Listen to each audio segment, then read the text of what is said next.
he's contested previously before. He's gone through the rigors of the party before he joined the APC. So he should know a couple of things. But the people then ask, why did he decide to come out now when a governor is an incumbent? He's got the machinery, he's got perhaps momentum going into a second term. So what makes him think he can upstage that? I mean, I tried to highlight it earlier from Dr. Tony Nwoye's history. He's always worked as an underdog. He went in as a student union leader from a second-year student, going against a 40-year, 50-year student. That's an underdog, and he became the speaker. Before he went, no medical student leave the challenges of medical studentship to go into politics. He went to become the national president as an underdog. Then from there in 2005 or 2006, he went on to become the chairman of a major party, PDP, in Anambra State, in that very young age, as an underdog. As an underdog, the chairman, he campaigned against the incumbent governor, which was Peter was the incumbent, and under his stewardship as the chairman of PDP, Nwoye delivered. It was like 10/10. The entire House of Rep, the entire Senate seat, the entire chairman of local government in Anambra State, he delivered it, and even the governorship, all of them passed the judicial test. The only one that was returned was the governorship, Andioba, and it wasn't because of the Supreme Court ruling. They didn't say it was rigged. They said that the tenure of the incumbent hasn't expired yet.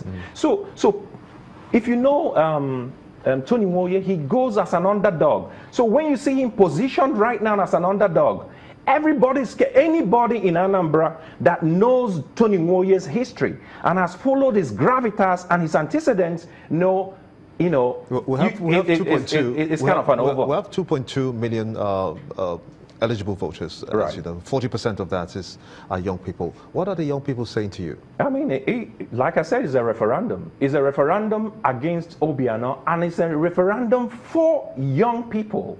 I mean, the two youngest people there is Tony Nwoye and Osita Chidolue. Both of them are my friends. I mean, I grew up with Osita. Tony Nwoye is somebody I've come to love and respect over the years. So it's a referendum, but Tony Nwoye stands out sterling qualities. You look at what he has laid on the table. I mean, he's one guy that the vision for every sector, every 2 weeks he convenes us. So then we go through bam, every sector. The agri sector, he said, he told me, he said, Ike, there is no reason why Israel that is in a desert is producing all manner of fruits, nuts, vegetable, and we in an environment that has a good soil will not. We need to have at least one fertilizer blending plant, not chemical fertilizer, blending plant in every local government. We need one fertilizer because our soil can produce anything if you vary the nutrients in the soil. So we are looking at it, we've drawn it up, it's in the manifesto. You look at our agri, we have the most comprehensive agri program because we want to, almost 200 million people in Nigeria, and we can, we want to be part of the food belt of the nation. All right, just Markwa's got a question for you. Markwa.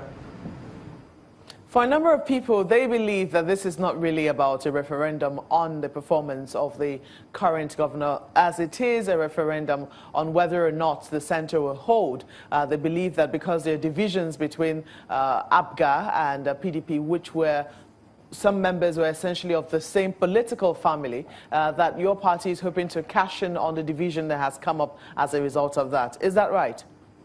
Well, we are really not interested with what APGA and PDP is doing. Yeah, Governor Peter Obi, former Governor Peter Obi and Governor Obiano, we are not interested in their internal politics.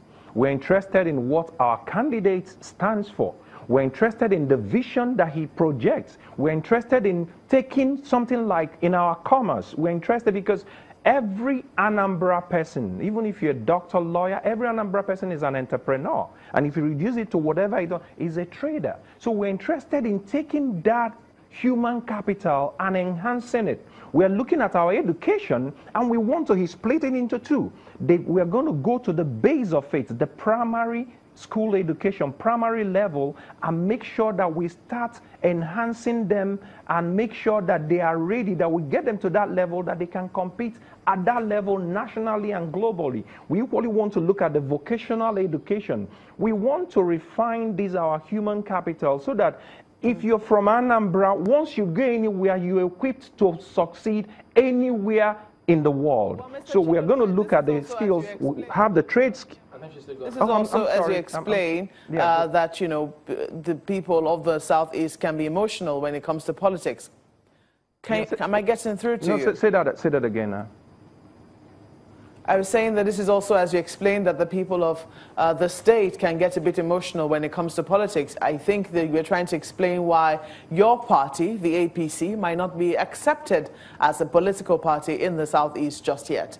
Is that right? Oh, no, that's not. I think you misunderstood my narrative. I said that as a historical matter, that the reason why Igbo people are successful, very successful in business, and not equally successful in politics is the mindset. In business, the Igbo trader looks at it as a transactional matter. And because the transactional matter, he doesn't get emotional even when a client or a customer is belligerent, cussing him, shouting at him. He's very humble. He, keeps appealing to the customer to make a trade. But in politics... Pardon my interruption.